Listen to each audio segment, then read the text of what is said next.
آپ کو شہید کرنے والا ظالم، اس کی پیشانی کے اوپر سجدے کا داغ بھی تھا، وہ قرآن کا حافظ بھی تھا، اور وہ آپ کو شہید کیوں کر رہا تھا؟ کیونکہ ظاہر سی بات ہے لوگوں نے قرآن کو بیس بنا کر فرقہ واریت کی۔ وہ خوارج تھے، خوارج وہ تھے جو قرآن کی آیتیں، جو ہندوؤں، جو قرآن کی آیتیں بتوں مشرکوں کے بارے میں اتری ہے اس کو مسلمانوں پر فٹ کرنا۔ آج سے 4-5 سال پہلے پاکستان میں یہ ہوتا تھا، لوگوں کی گردنیں کاٹی جاتی تھی،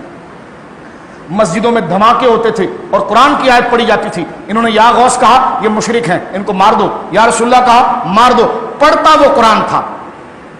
اب آیت جو پڑھ رہا ہے وہ مسلمانوں کے لیے نہیں ہوتی تھی، وہ کفار کے شرک کے متعلق ہوتی تھی، اس کو لا کر یہاں فٹ کرتے تھے، جس طرح کہ بخاری شریف کے اندر موجود ہے کہ ان تلقوا الی آیت نزلت فی الکفار فجعلوها علی المؤمنین۔ حضرت عبداللہ ابن عمر کہتے ہیں خارجی وہ ہے کہ جو آیتیں اللہ کافروں کی مذمت میں اتارتا ہے اس کو مسلمانوں پر فٹ کرتے ہیں۔ حضرت علی نے جب حضرت امیر معاویہ سے صلح کی تھی،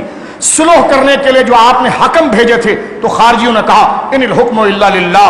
اللہ کے سوا کوئی حاکم نہیں ہے، آپ نے حاکم کیسے بنا لیا؟ ادھر مناظرہ بھی ہوا، مباحثہ بھی ہوا، قرآن کا غلط انہوں نے استعمال کیا، غلط ترجمہ کیا، غلط تفسیر کی، اور حضرت علی نے فرمایا تھا کہ کلمۃ حق ارید بہ الباطل، بات تو وہ ٹھیک کرتے ہیں لیکن ترجمہ غلط کرتے ہیں۔ خارجی عبد الرحمن بن ملجم، اس کا باپ یا اس کا عزیز یا اس کو جس نے ٹپ دی تھی اس کے باپ کو صفین کے اندر یا نہروان میں،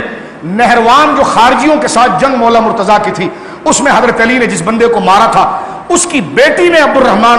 بن ملجم کو کہا کہ تم جاؤ اور علی کو گویا کہ مار دینا باپ کا بدلہ لینے کے لیے، اور رات کا وقت تھا، پوری ٹیم انہوں نے تشکیل دی، انہوں نے کہا کہ ہم مصر میں جا کر پہلے عمر بن عاص کو ماریں گے، اسی رات شام میں امیر معاویہ کو ماریں گے اور کوفے میں علی کو ماریں گے، کیونکہ ان تینوں کو اگر ہم مار لیا ہم نے تو ہم نے جو عثمان غنی کو مارا ہے تو ہمارا قصاص، کیونکہ یہ وہی لوگ تھے جنہوں نے حضرت عثمان غنی کو شہید کیا تھا، ان کے پول کھلنے والے تھے، ابھی ان کے لیے فیصلہ آنے والا تھا، لیکن انہوں نے ایک اور جنگ چھیڑ دی، حضرت علی کو مار دو، امیر معاویہ کو مار دو، عمر بن عاص کو مار دو۔ اتنے میں خیر حضرت امیر معاویہ کی طبیعت خراب تھی، وہ فجر کے لیے آ نہ سکے، اس لیے وہ محفوظ ہو گئے شام میں، اور حضرت عمر بن عاص وقت سے پہلے ہی آ گئے تھے، وہ محفوظ ہو گئے۔ حضرت علی المرتضیٰ رضی اللہ تعالیٰ کی عادت مبارکہ یہ تھی، سرکار دو عالم نے ایک دفعہ ہمارے نبی پاک نے آپ کی داڑھی کو پکڑ کے کہا تھا علی اس دنیا میں 2 آدمی وہ ہیں جن پر خدا سب سے زیادہ لعنت کرتا ہے، اللہ اکبر، وہ دنیا میں سب سے شریر ہیں، ایک وہ جس نے اللہ کی اونٹنی، صالح علیہ السلام کی اونٹنی جس کے ذریعے اللہ کی قدرت ظاہر ہوئی تھی، جنہوں نے اس کی کونچیاں کاٹی تھی اور اس اونٹنی کو ذبح کیا تھا، مار ڈالا تھا، ایک وہ علی جو تیری کن پٹی پر تلوار کی ضرب مارے گا اور تیری داڑھی خون سے بھر جائے گی، وہ شخص روح زمین کا بدترین آدمی ہوگا۔ تو جو علی پر ضرب لگائے وہ بدترین آدمی، اور جو علی کی تعریف کرے وہ اللہ کی نظر میں سب سے عزیز ہے۔ جن کی توہین کرنے والوں پر عذاب اتنا سخت ہے تو ان کی تعریف کرنے والوں کا مقام کیا ہوگا؟ حضرت علی بار بار کہتے تھے اپنے بیٹے سے میری داڑھی خون سے بھر گئی، کہہ کہ حضور نہیں، آپ کو بخار تھا، فرما پھر میں نہیں مروں گا، میرے نبی نے کہا ہے یہ کہ جب تک میری داڑھی خون سے نہیں بھرے گی، یعنی اتنا یقین تھا حضور کے کہنے پر۔ آج حضرت علی کے قول سے میرے بچوں، میرے بھائیوں، ہمیں پتہ چلتا ہے میڈیا کچھ بھی کہے، گورا کچھ بھی کہے، ورلڈ ہیلتھ والے کچھ بھی کہے، جو حضور نے کہا وہی ٹھیک ہے، بس اطاعت رسول میں آنکھ اور کان کو بند کریں، اس کو فالو کریں اور اسی کے پیچھے چلیں، اور یہ نہ کہیں میرا جسم میری مرضی، بلکہ یہ کہیں میرا سب کچھ آپ پر قربان یا رسول اللہ، تاجدار ختم نبوت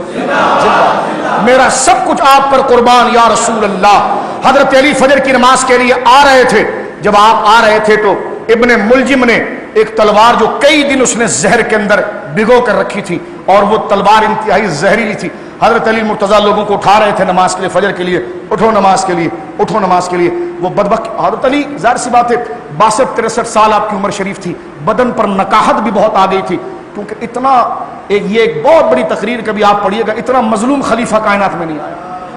جتنا حضرت مولا علی کو تھکایا گیا، ستایا گیا، یعنی یہ حال ہو گیا تھا۔ حضرت علی کہتے تھے یا اللہ مجھے اپنے نبی کے پاس بلا لے، یعنی حضرت علی جیسے صبر کا مظاہرہ کرنے والا، اور حضرت علی نے کہا تھا مجھ پر تم سختی کر رہے ہو، لیکن میرے بعد جو تم پر حکمران آئیں گے نا تو تم زمین پر ناک بھی رگڑو گے تم سے وہ عذاب جائے گا نہیں۔ آج تک دیکھیں مسلمان پر جتنے بھی حکمران آئے ستیہ ناس نکال دیا مسلمانوں کا۔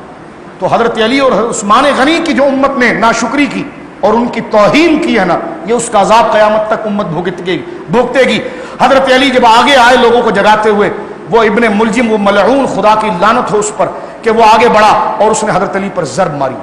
جب حضرت علی پر ضرب اچانک ماری تو وہ اتنی گہری تھی کہ آپ کے سر مقدس کے اندر وہ تلوار داخل ہو گئی اور آپ پر غشی طاری ہو گئی۔ آپ کے ساتھ ایک یہ روایت ہے کہ آپ مسجد کے مصلے پر تھے جب اس نے صف میں چھپ کر تلوار رکھی تھی اور آپ پر حملہ کیا تھا، اور آپ خون آپ کی داڑھی پر آیا۔ آپ جب پیچھے آئے تو حضرت امام حسن نے آپ کے سر کو اپنے سینے پر روکا اور آپ کو زمین کی طرف لایا۔ ایک روایت ہے کہ راستے میں ہی آپ پر وار ہوا، امام حسن نے آپ کو ہاتھ میں لیا، آپ نے اسی حال میں کہا مجھے نہ دیکھو، فجر کی نماز کھڑی کرو، مجھے نہ دیکھو، فجر کی نماز کھڑی کرو اور اس ملعون کو پکڑو۔ جب ابن ملجم کو پکڑا گیا، فرمایا اگر میں زندہ رہا تو میں اس کا حساب خود کروں گا، اگر میں چلا گیا دنیا سے تو میرے قصاص کا حساب اس سے لے لیا جائے۔ حضرت علی المرتضیٰ رضی اللہ تعالیٰ کے سامنے جب اس کو باندھ کر لایا گیا، حضرت علی نے فرمایا میں نے تم پر احسان نہیں کیا تھا، میں نے عدل نہیں کیا تھا، میں نے تمہارے ساتھ انصاف اور میں نے اپنے سکون کو تم پر قربان نہیں کیا تھا۔ وہ سر کو جھکا کر بس اتنا ڈھیٹ تھا، سر کو جھکا کر وہ یہ کہتا تھا کہ میں نے جو کیا وہ بہتر کیا ہے۔ اور حضرت علی کی زبان پر یہ جملے ہوتے تھے فَمَن يَعْمَلْ مِثْقَالَ ذَرَّةٍ خَيْرًا يَرَهُ وَمَن يَعْمَلْ مِثْقَالَ ذَرَّةٍ شَرًّا يَرَهُ۔ اور اس وقت ابن ملجم کو گویا کہ حضرت امام حسن مجتبیٰ یا کسی اور نے اسے واصل جہنم کیا اور اس کو مارنے کے بعد اس کی لاش کو گویا کہ چٹائی میں لپیٹ کر ایک آگ میں جلا دیا گیا۔ اور حضرت علی المرتضیٰ رضی اللہ تعالیٰ نے 21 جو یہ رات تھی، ایک دن یا 2 دن اس تکلیف کو برداشت کرنے کے بعد آپ نے جام شہادت نوش فرمایا۔ اور یہ اس عظیم ہستی کی شہادت تھی کہ اتنی بڑی ناشکری تھی، اللہ اکبر، کہ پھر اس کے بعد ایسا حاکم تو حاکم، ایسے حاکم کا کوئی 5% والا بھی شخص دنیا کے اندر مسلمانوں کے اوپر نہ آیا۔ لہذا سبق میرے اور آپ کے لیے یہ ہے کہ اگر آپ کو کوئی عزت دار بندہ مل جائے نا، قدر کرنے والا بندہ مل جائے، آپ کا لحاظ کرنے والا بندہ مل جائے، کبھی اس کی بات کوئی بری بھی لگ جائے نا تو تھوڑا کڑوا گھٹ پی کر سمجھ کر پی جایا کرو، اس کو نقصان نہ پہنچایا کرو، اس لیے کہ ہر بعد میں آنے والا بہت خطرناک ہوگا، بہت خطرناک ہوگا، بہت خطرناک ہوگا۔